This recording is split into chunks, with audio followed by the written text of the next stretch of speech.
काजल मिलन की मौत ने नागरिक समाज को हेल्थ सिस्टम की संवेदन विहीनता पर लगातार चिंता करने का आधार प्रदान किया है। पटना सिटीजन फोरम ने पटना गांधी संग्रहालय में रविवार को एक समावेश आयोजित किया।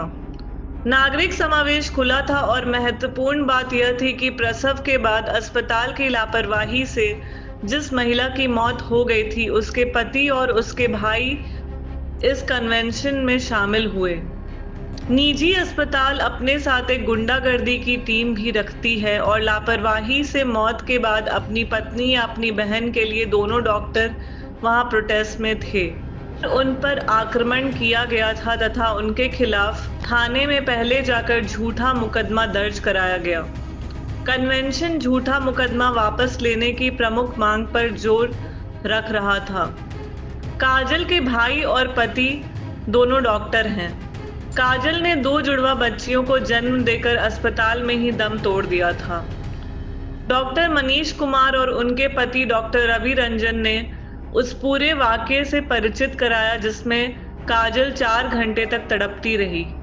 पटना 10 अगस्त नागरिक सरोकारों व जनतांत्रिक अधिकारों के लिए प्रतिबद्ध संस्था सिटीजन्स फोरम की ओर से स्वास्थ्य सेवा की बदहाली के खिलाफ जन कन्वेंशन का आयोजन किया। गांधी संग्रहालय में आयोजित जन कन्वेंशन स्वास्थ्य सेवा को निजी हाथों में सौंपने की बुराइयों पर नागरिकों के प्रोटेस्ट की तरह था। काजल की मौत के जिम्मेदार ज्योतिपुंज अस्पताल पर सरकार कार्रवाई नहीं कर रही है और यह लोगों की चिंता तथा गुस्से का विषय था। निजी अस्पताल के मुनाफाखोरी पर लोग एकजुट होते हैं तो सहज ही लोगों की अपेक्षा रहती है कि सरकारी स्वास्थ्य सेवा को बेहतर बनाया जाए। यहाँ सभी निजी अस्पतालों का लाइसेंस रद्द की मांग प्रमुखता से उठाई गई, जहाँ समुचित इंफ्रास्ट्रक्चर नहीं दिया जाता। इनमें बोरिंग रोड का ज्योतिपुंज अस्पताल आज लोगों के निशाने पर है। बिहार में 533 प्राथमिक स्वास्थ्य केंद्र हैं और इनको दुरुस्त किया जाए तो प्रत्येक 3 लाख आबादी पर एक केंद्र है। 9 रेफरल अस्पताल हैं तथा अभी तक काम कर रहे 9 मेडिकल कॉलेज अस्पताल हैं। हर जिला में सदर अस्पताल है, सब डिवीजन स्तर पर भी सदर अस्पताल है। सरकार ने प्राथमिक स्वास्थ्य केंद्र को 30 बेड वाला और ऑक्सीजन की पर्याप्त उपलब्धता वाला अस्पताल बनाने की घोषणा कर रखी है। व्यवहार में पटना मेडिकल कॉलेज अस्पताल और पटना एम्स तथा IGIMS और इसी तरह सरकार के कुछ महत्वपूर्ण हड्डी, आंख, दिल आदि संबंधित अस्पताल में मरीजों की संख्या उनकी क्षमता से अधिक है। नीचे से रेफर करके भेजे गए लोगों के लिए रेफरल अस्पताल वास्तव में नीचे से मरीज के आने पर उन्हें PMCH या अन्य मेडिकल कॉलेज में रेफर कर देते हैं। सभी रेफरल अस्पताल इतना करते भी हैं या नहीं। इसी वीडियो में उल्लेख करें कि कौवा कॉल नवादा का रेफरल अस्पताल बिल्डिंग पैरामिलिट्री फोर्स के कब्जे में है और यहाँ पद स्थापित डॉक्टर यहाँ ट्रांसफर लेकर दूसरी जगह रहते हैं। स्वास्थ्य सुविधाओं को रोजगार और शिक्षा के साथ महत्वपूर्ण क्षेत्र मानते हुए नागरिक यह अपेक्षा करते हैं कि सरकार अपने दायित्व से मुंह नहीं मोड़ सकती। ज्यादातर मेडिकल कॉलेज अस्पताल अपने यहाँ इंफ्रास्ट्रक्चर होते हुए भी मरीज को PMCH रेफर कर देते हैं। अस्पतालों में जांच के जितने भी संसाधन हैं वे कम हैं और खराब रहते हैं। पटना सिटीजन्स फोरम के संयोजक अनीश अंकुर ने कन्वेंशन का विषय प्रवेश करते हुए कहा, काजल मिलन की मौत ने पूरे नागरिक समाज को जग जाने के लिए प्रेरित किया है। कन्वेंशन में एक लिखित पर्चा मधु मृणालिनी ने पढ़ा।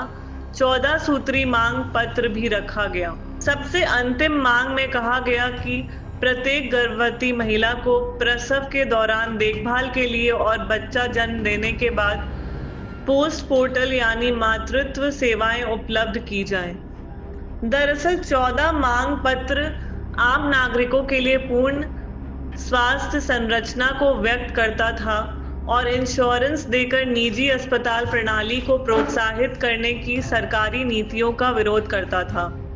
अपने जीवन की इस गंभीर समस्या स्वास्थ्य के निजीकरण के मसले पर आप अपना मत कमेंट बॉक्स में जाकर लिखने का कष्ट कीजिए। वीडियो पर अंत तक बने रहिए और इसे शेयर भी जरूर कीजिए। प्रीति सिन्हा, नंद किशोर सिंह और अन्य को मिलाकर नागरिकों में से 5 लोगों ने सभा का संचालन किया और 2 दर्जन से ज्यादा लोगों ने अपनी बातें रखी। कन्वेंशन के पर्चे में कहा गया कि बिहार में आउट ऑफ पॉकेट एक्सपेंडिचर 82% है, राष्ट्रीय औसत 62% ही है। बिहार का स्वास्थ्य बजट मिलिंदा गेट्स फाउंडेशन तैयार करती है। निजी अस्पताल ज्योति पुंज पटना बोरिंग रोड में स्थित है। लूट और मरीजों की प्रति लापरवाही के लिए कुख्यात रहा है। काजल मिलन की मौत के पीछे स्वास्थ्य क्षेत्र को निजी मुनाफे व लूट का माध्यम बनाते चले जाना भी है।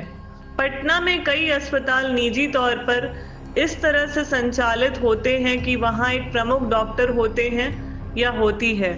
अपने एक डॉक्टर के नाम के आधार पर बिना पूरा सिस्टम बनाए हुए निजी नर्सिंग होम बना लिया जाता है।